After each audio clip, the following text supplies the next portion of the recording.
Pemirsa, para pedagang pasar Kreneng mausang mewah untuk molihang pasokan minyak goreng ring kalih wuku ukuran. Lianan punika pedagang taler mekeng indik harga minyak goreng sane saya nincap.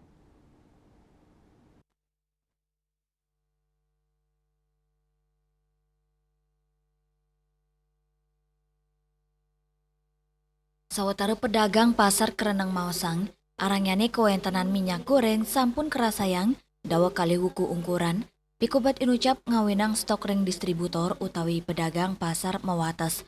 Antuk punike, arganyane talar wenten penincapan, harga minyak goreng rawi mangke nincap kantos kali tali aliter anutin merek. Sedurungyane, harga minyak goreng kantun kali likur tali aliter, rawi mangkin dados 3 likur kantos 4 likur tali aliter. Penincapan yang ucap mawasana majeng daya beli keramane. Sawatara pembeli sayan kidek numas minyak goreng mawinan harganya nih sane mahal.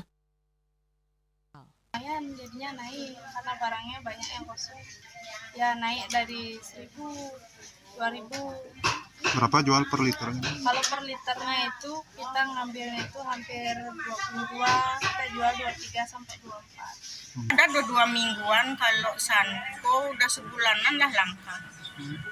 Kenapa kok bisa begitu? Nah itu udah nggak tahu, udah gimana ya. Pokoknya yang order barang kosong, banyak yang kosong. Bingung jadinya, maunya dapat garus jadinya nggak dapat jualan. Kan minyak yang diburu. Para pedagang ngaptiang, pemerintah digelis tedun untuk nampenin pikobot arangyane kewentanan pasokan minyak goreng ring pasaran. Ipun ngaptiang, distribusi minyak goreng mewali kelimbakang, mangda harganyane mewali deg-deg tur nenten maratin keramane. Pedagang taler ngaptiang wenten penureksan distribusi miwa stok minyak goreng, mangda pikobot puniki digelis ke ijen pemargi, napi male minyak goreng pina ke pebuat pokok seraina keramane. Yana, Bali TV.